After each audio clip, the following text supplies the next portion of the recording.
Hello friends, मैं हूं doctor Sanjeev वाष्टी। तो साथियों, अपने रूटीन से हटके एक कुछ ब्लॉग लेके आए हैं आज। और जैसा कि हमने देखा कि कुछ जनरेशन जी का काफ़ी टाइम से आंदोलन चल रहा था, और कल 25 जुलाई 2026 को एनडीए गवर्नमेंट ने अपने जो एजुकेशन मिनिस्टर हैं धर्मेंद्र प्रधान, उनका इस्तीफ़ा ले लिया है। और इस इस्तीफे से मतलब जनरेशन जी की एक सक्सेस मानी जा रही है।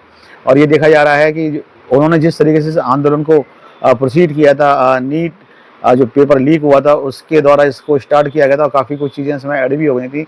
और बाकी अपोजिशन पार्टी भी इस तरह के आंदोलन के अंदर कूद चुकी थी, और एक प्रेशर डेवलप कर दिया गया था इस एग्जिस्टिंग मोदी सरकार के ऊपर।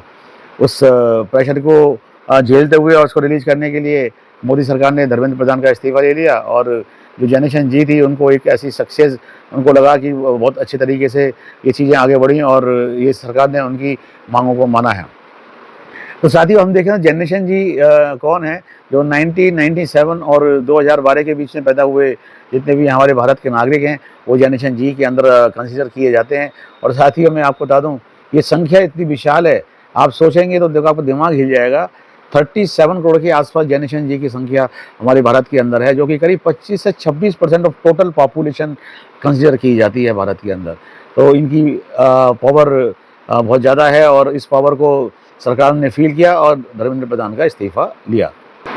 तो अगर हम जनरेशन जी के बारे में डिस्क्राइब करें तो इनकी जो मेन स्पेशलिटीज़ है ना, मुख्य विशेषता क्या है, तो देखिए तो डिजिटल मूल निवासी, इन्होंने बचपन से ही कंप्यूटर, इंटरनेट और मोबाइल का उपयोग किया है।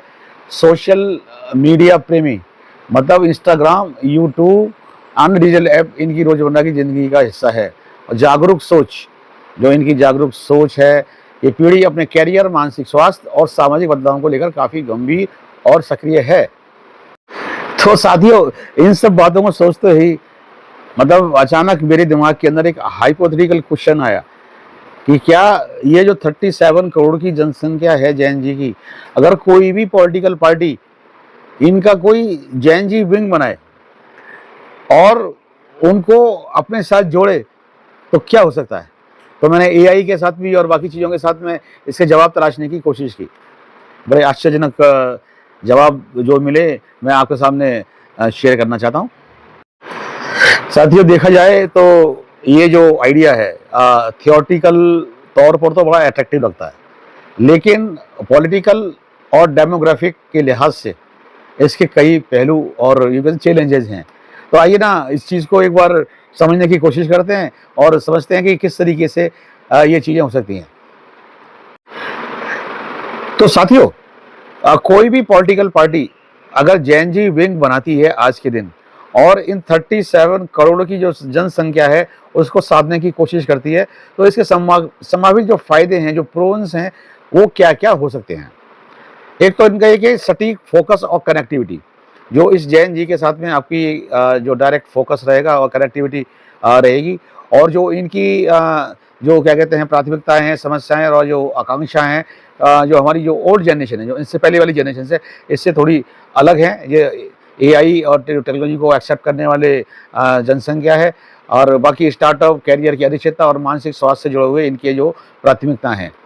तो जो जैन जी का जो लीडर होगा, जो नेता होगा, उन मुद्दों को उनकी भाषा में बेहतर ढंग से रख सकता है, अगर कोई भी पार्टी जैन जी विंग बनाती है तो। नंबर 2, पारंपरिक यूथ विंग्स की सीमाएं, जो ऑलरेडी हमारी जो बड़ी बड़ी पॉलिटिकल पार्टीज हैं, इनके मतलब जो ऑलरेडी यूथ विंग्स हैं, जैसे कि बीजेवाईएम और एनसीवाई एटसेट्रा, इनमें करीब 30 से 35 साल से ऊपर के नेता होते हैं। और जो इनकी मानसिकता से, जो अपनी मिलेनियम मानसिकता है, उनसे काम करते हैं। जो एक इनको विशेष नाम दिया गया है ऐसे जनरेशन को। तो ये विशेष हमारा जो विंग है, मतलब जैन जी को एक डायरेक्ट अट्रैक्ट कर सकते हैं।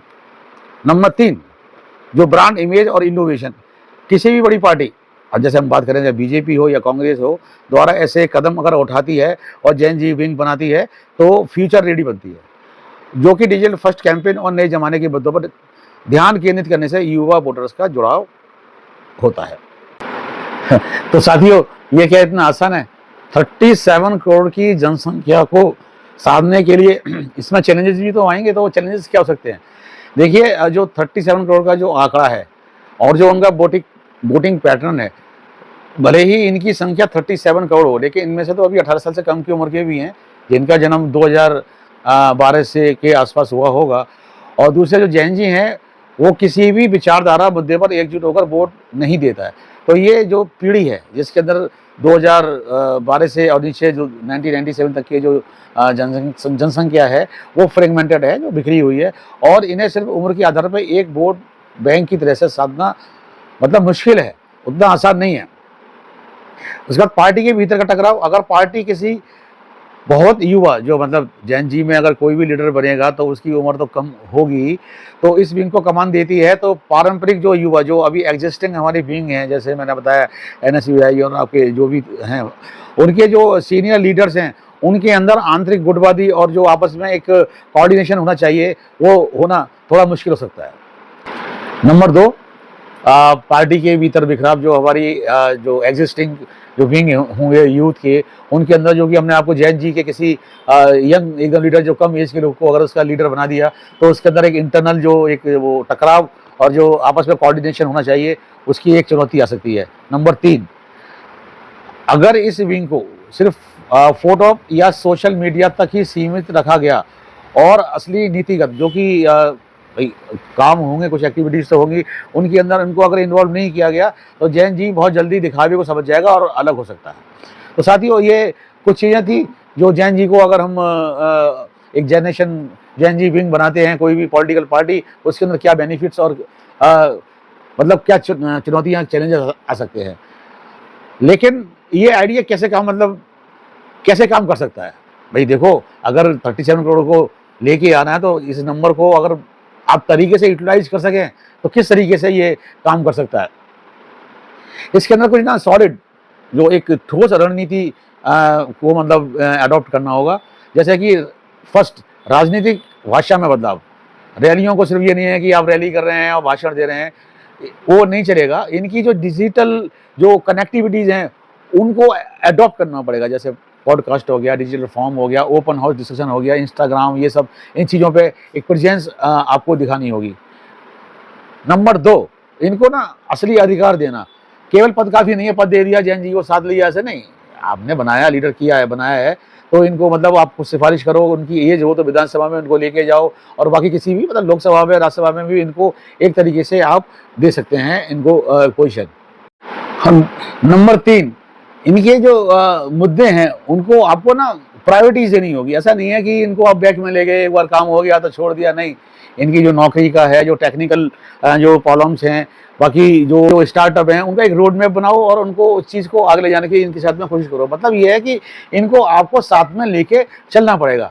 तो साथियों, ये मैंने अपने कुछ स्टडी की थी और एआई के साथ भी डिस्कस करके कुछ पॉइंट्स मैंने निकाले थे। तो अगर हम ये माने तो at the end of this video मैं इसका अगर रिजल्ट बताना चाहूँ, तो इस मतलब आइडिया में तो भाई दम है काफ़ी।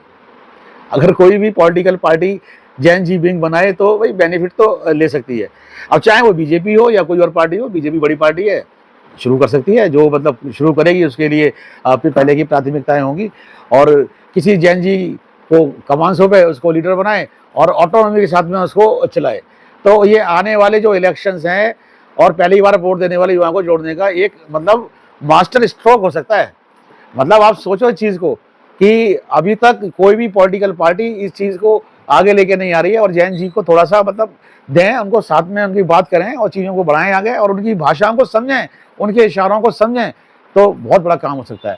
तो साथियों, एक कोशिश थी एक बताने की, तो ठीक है, कोई भी सरकार, मोदी सरकार, आप सुने पहले इस चीज़ को और इम्प्लीमेंट करें और जैन जी विंग बनाएं और अपने साथ में इनको लेके चले, तो बहुत अच्छे काम हो सकते हैं। तो साथियों, ये कुछ था अपना एक जो आज के जो चीज़ें चल रही थी, उसके ऊपर एक छोटा सा व्यू जो मैंने बताने की कोशिश की। तो आई होप साथियों, आपको ये वीडियो जरूर पसंद आया होगा। वीडियो अच्छा लगा हो तो लाइक कीजिएगा, शेयर कीजिएगा अपने नियर एंड डियर के साथ में। चैनल पर नए आए हैं तो सब्सक्राइब कीजिएगा, प्रेस द बेल आइकन, जिससे कि आपको नोटिफिकेशन आए जब मैं अपनी वीडियो अपलोड करूँ अपने चैनल के ऊपर। साथियों, मिलते हैं आपको अपने किसी अच्छे नए वीडियो में। तब तक के लिए नमस्कार, bye bye and take care.